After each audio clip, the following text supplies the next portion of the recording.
removed from your teeth every day to maintain healthy teeth and gums, whether you have gum disease or not.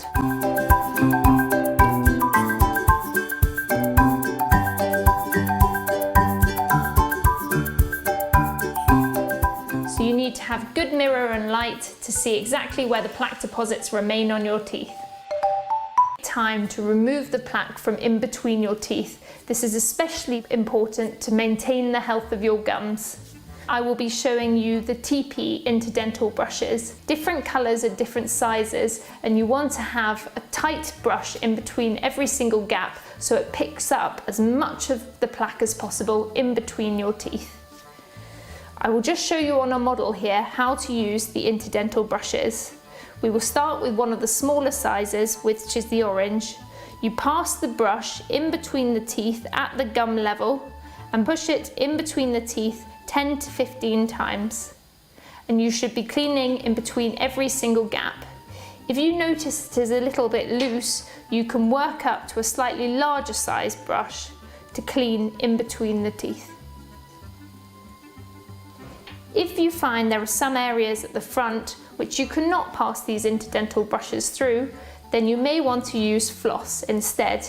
You can either take it as a length from the box, or you may find it's useful when it's mounted onto one of these.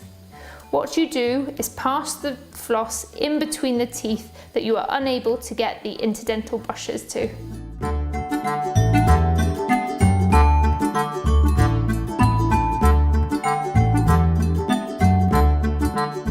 Sometimes if the gap is too small, or if the brush is too large for that gap, you may find that the brushes can bend and break.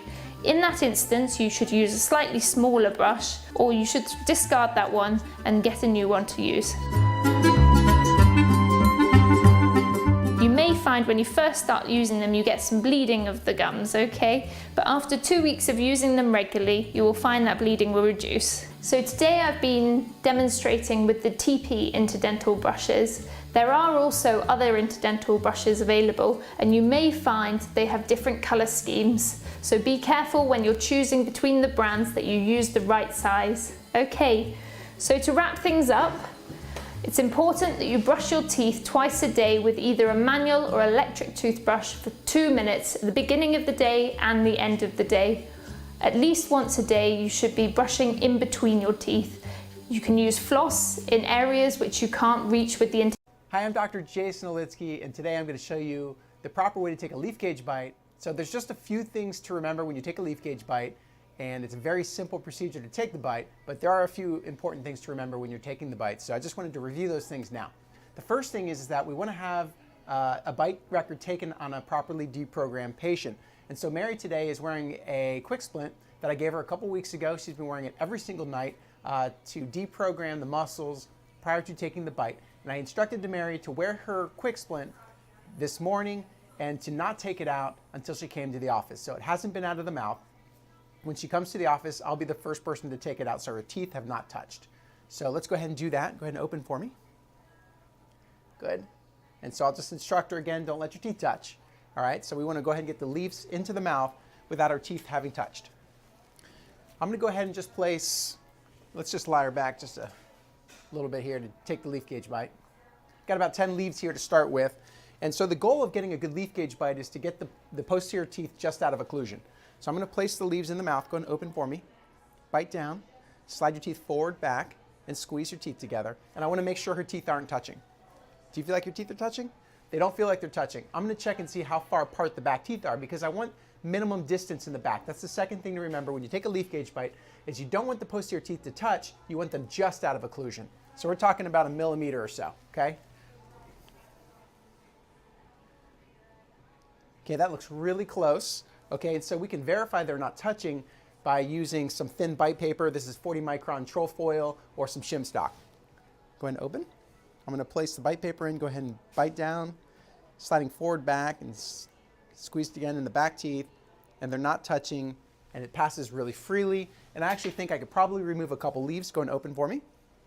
And I'll do that. I'm just going to take 2 leaves out. Teeth aren't touching yet. Go ahead and open. Slide forward, back, and squeeze. And again, they're a little bit closer. Do you feel like your teeth are touching? No, they're really close now, okay? So verify one more time that they're still out of occlusion. Go and open for me. Bite down, forward, back, and squeeze. Good. Oh, it's really close. Okay, go and open. Forward, back, and squeeze. Okay, go and open. All right, that was really close, but it didn't touch. So now what we're going to do is we're going to use these leaves at this thickness to take the bite with our Futar D. I'm just going to go ahead and dry off the teeth. Go and open for me.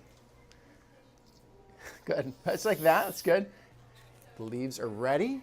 Got my Futar D. Go and open for me. I'm going to inject onto the maxillary teeth. Maxillary molars, I'm going to come forward all the way past the canine, just to the lateral. And I'm going to do that on the other side too. Keep it nice and clean. Straight forward, all the way just to the lateral. I'm going to set this down, put my leaves back in, go ahead and bite down, forward, back, and squeeze, and then hold your teeth together just like that. We're going to let that set. It takes about a minute. And so that'll be our bite records that we'll send to the laboratory. Okay? And we just want to make sure, the third thing, that we get these bites out, that we have a good, accurate impression of the teeth, so it'll be easy for the laboratory to mount these models back at the lab. So that's it. So it's a relatively simple bite technique. You just got to remember a few things. Make sure they wear their quick splint. Make sure their teeth don't touch before you take the bite. Make sure you don't open up the bite too much with the leaf gauges. And make sure you get a real, accurate bite impression for the laboratory. And that's it.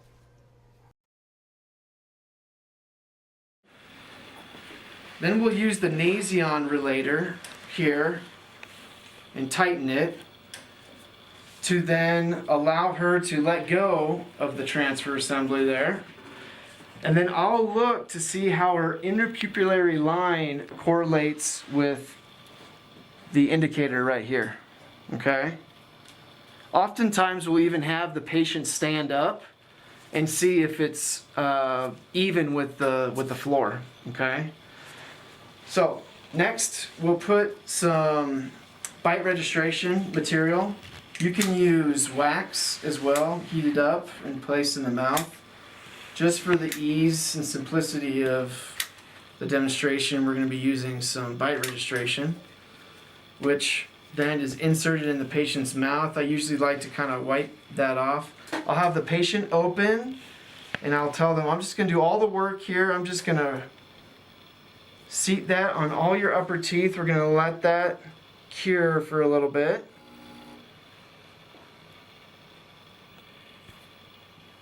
You can also have the patient bite down on this once it's set if you feel like you don't want to have any air of it moving. Once I know it's starting to go through the setting process, we can have her bite down on the transfer fork. All right, Christy, you want to bite down for us there? This is unnecessary if you have two operators doing this. My assistants will often do this by themselves, which they are pros at it. We'll then put the transfer assembly onto the face bow assembly here and tighten it. We'll tighten this in her ears as well.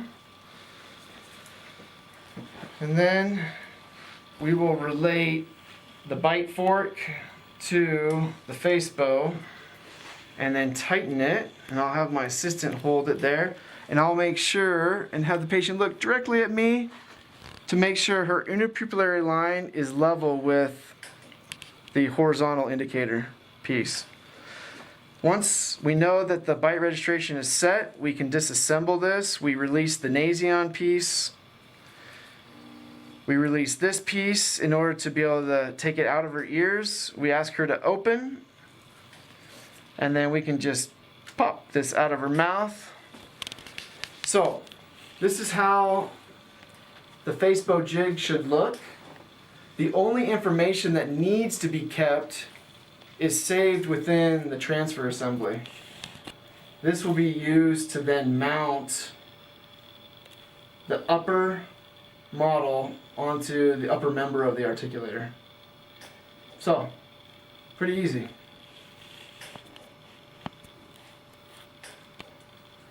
If you have any questions, just repeat the video and proceed as we did.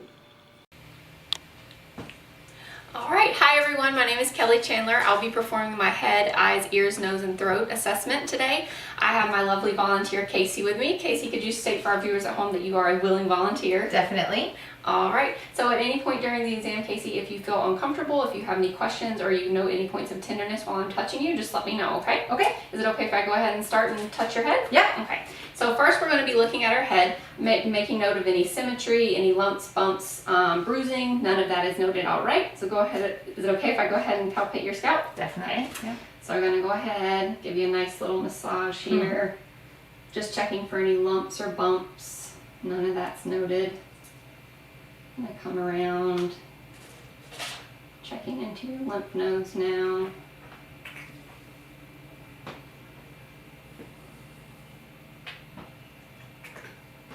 Okay. Checking out to your clavicles.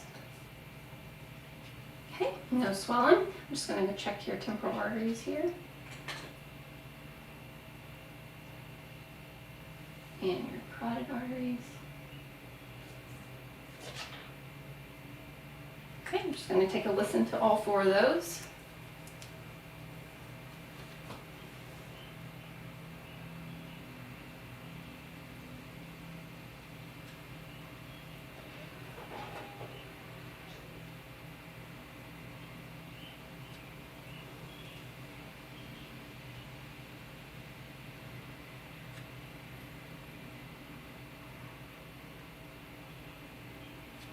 All right, sounds good. So next I'm just going to feel on your thyroid. So if you could kind of just jut your head forward just a little bit there and then swallow for me. All right, looks good. So next we're going to move on to the eyes. So I'm again checking for symmetry of your eyes and your eyebrows. No redness, no swelling of your eyes, no drainage. So we're going to go ahead and go into our eye exam. So just going to just look right past my ear here. Okay, and same on the other side. All right. So next, Casey, I'm going to be performing an assessment of your range of motion with your eyes. So I'm going to just use my finger. I want you to follow my finger with your eyes and not move your head. Okay? Okay. All right.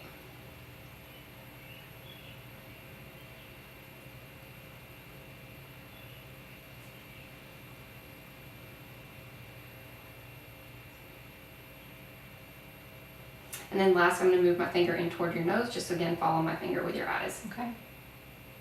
Great. So I'm going to move into testing your peripheral vision. So I'm going to move my hands to the side here and wiggle my fingers. Let me know as soon as you start seeing my fingers in your peripheral. Okay? Mm-hmm. Now.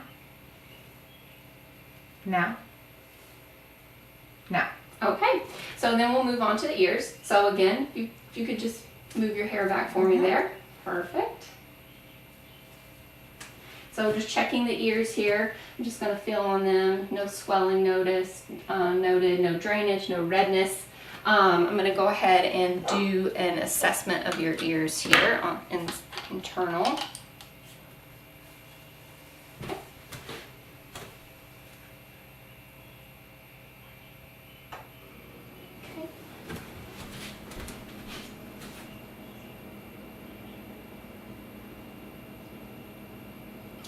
Looks good. So then we're going to do a couple tests of your hearing. So I have a tuning fork here. I'm going to just gently tap it on my wrist. You should hear a ringing noise. I'm going to place it on the top of your head and just let me know if the ringing is equal in both ears or you hear it more on one side or the other. Okay. Equal. Okay. So we're going to do this again, but this time I'm going to place the tuning fork on this bone behind your ears here. Let me know when you hear the ringing stop, and then I'm going to move it forward a little bit, and then let me know when you hear the ringing stop in. Okay?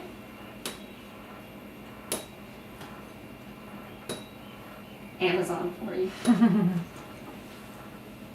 There we go.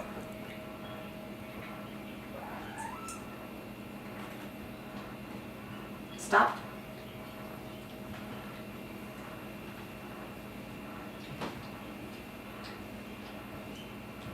Stop. Okay.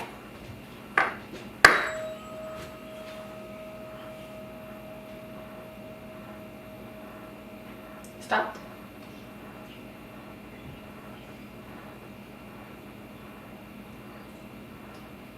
Stop. Okay. All right, so then I'm gonna stand right behind you and I'm gonna whisper a couple words, okay? So if you could go ahead and just occlude your left ear there. Cat. Cat. Sorry, and yeah, and repeat the word, thank you. And then just occlude your right ear. Dog. Dog. Great. All right, and then we're actually gonna go back to I for 1 second because I remembered just now. So if you could, I'm going to hold this Snellen eye chart. Okay. I'm gonna have you cover one eye, and I'm gonna step away a little bit, and I want you to read the smallest line of print that you can. LTFPH. Okay, and then your other eye. LTFPH. Great. And then one more thing I'm gonna do is just check your pupillary reflexes. Okay, so if you could just look right past my eye here. And then the same on the other side. Okay, now if you could cover one eye. And then drop that hand. Okay, and then same with the other side. And then drop that hand. Great, okay. So then moving on here, I'm just going to assess your nose. Checking for any swelling. Gonna check your sinuses here, any tenderness at all. Nope. Okay, and then I'm just going to do a check inside of your nose. If I can get my, whoops. There we go. All right, so if you could just lean your head back for me, you can feel a little bit of pressure, and I'm just gonna stick the otoscope right in your nose here. Okay. And then the other side. All right, looks good. So then moving on to teeth, if you could just give me a nice smile. Great. And I'm just going to test your TMJ here. If you could just open your jaw for me. All right, thank you. And then we're just going to be checking inside of your mouth. If you could just open your mouth and say ah. Ah. Okay, and then stick your tongue out again. Just gonna move your tongue to the side here. And then to the other side. All right, and I think that concludes our exam. Casey, do you have any questions for me today? No, I don't think so. No? All right, thank you everyone at home for watching.